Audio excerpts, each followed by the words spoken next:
शिरोमणि माया सिंह जी से श्री रविदास जयंती है। उनको संत शिरोमणि कहा जाता है, संतों के संत, संतों के शिरोमणि।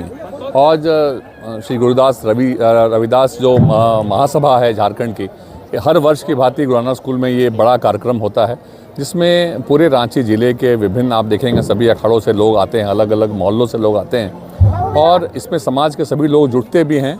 और संत रविदास जी के जो उनकी जीवनी थी उस पर लोग प्रकाश डालते हैं, और उनकी जो अच्छी बातें हैं, जो समाज सुधारक के रूप में जो उनकी बातें हैं, वो आज भी प्रासंगिक हैं। किस तरीके से उन्होंने कर्म को महत्व दिया था और जाति पाति से ऊपर उठ के लोगों को काम करने के लिए वो प्रेरणा दिया करते थे।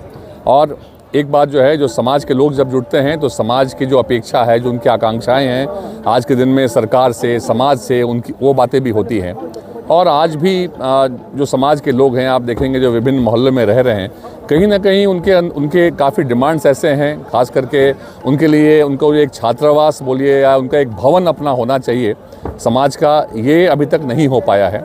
और मुझे लगता है कि पिछले वर्ष भी काफ़ी गंभीरता से इन बातों पे यहाँ चर्चा हुई थी। आपकी सरकार है। हाँ, तो बिल्कुल सरकार की तरफ से लोग सहयोग करने तैयार हैं। और यहाँ जो हमारे दीपक जी जो अध्यक्ष हैं समाज के, वो भी आज आप देखेंगे हमारे जो वित्त मंत्री हैं राधा कृष्ण किशोर जी यहाँ पे अभी मुख्य अतिथि के रूप में आ रहे हैं, और उनसे भी इन लोगों की काफ़ी गंभीर बातें हुई है। मुझे लगता है कि जो ये आगे बढ़े हैं अभी, उस दिशा में ज़रूर काम होगा, और जो भी इनके डिमांड्स हैं काफ़ी वर्षों से, उसको पूरा किया जाएगा। मैंने ये कहा है कि संत शिरोमणि रविदास जी का ये हम 648वां जयंती मना रहे हैं। उनके आदर्शों, उनके सिद्धांतों की, उनकी सोच की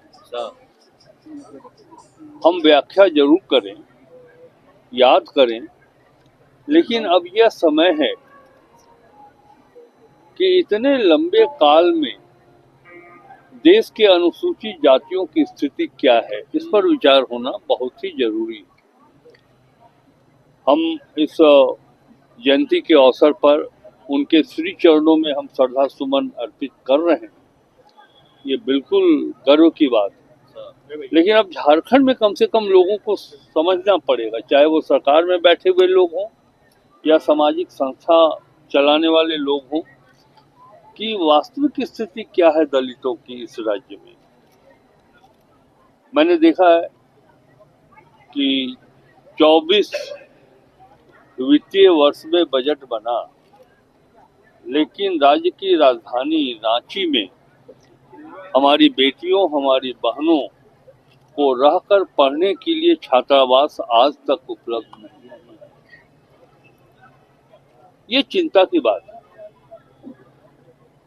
और मैंने मुख्यमंत्री जी के सामने इस विषय को रखा है।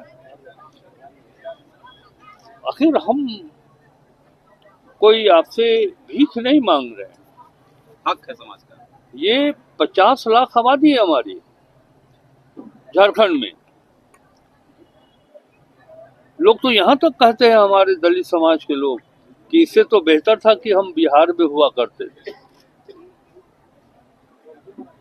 वो इसलिए कहते हैं कि दलित समाज की कोई पूछ इस सरकार के पूर्व कभी नहीं थी।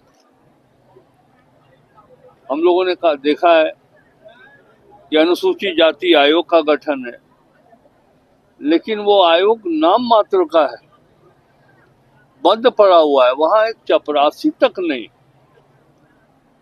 अभी हमने राज्य सरकार से ये कहा है कि इस राज्य में जो स्थिति आदिवासियों की है सामाजिक आर्थिक क्षेत्र में, वही स्थिति दलितों की भी है। हमारे भूइया समाज को देख लीजिए, मुसहर समाज को देख लीजिए, जो आदिम जनजाति की जो जीवन शैली है, रहन सहन है, वही दलित समाज में भूइया और मुसहर की है। तो जब अनुसूचित जनजाति परामर्शदात्री परिषद का गठन यहाँ हुआ है, तो उसी तर्ज पर अनुसूचित जाति के लिए अनुसूचित जाति परामर्शदात्री परिषद का गठन क्यों नहीं हो सकता है? तो आप ही करेंगे ना। मैं जिन बातों को रख रहा हूँ दूसरे के लिए तो रख नहीं रहा हूँ। मैंने कहा कि जो सत्ता में बैठे हुए हैं, जो सामाजिक संस्थानों का नेतृत्व करते हैं, ये हम सबों की जिम्मेवारी है। मैं ये आपको बतला रहा हूँ कि 24 वर्ष हो गया, 20 वर्ष पहले जो भी सरकार रही है, किसी ने इस पर ध्यान नहीं दिया।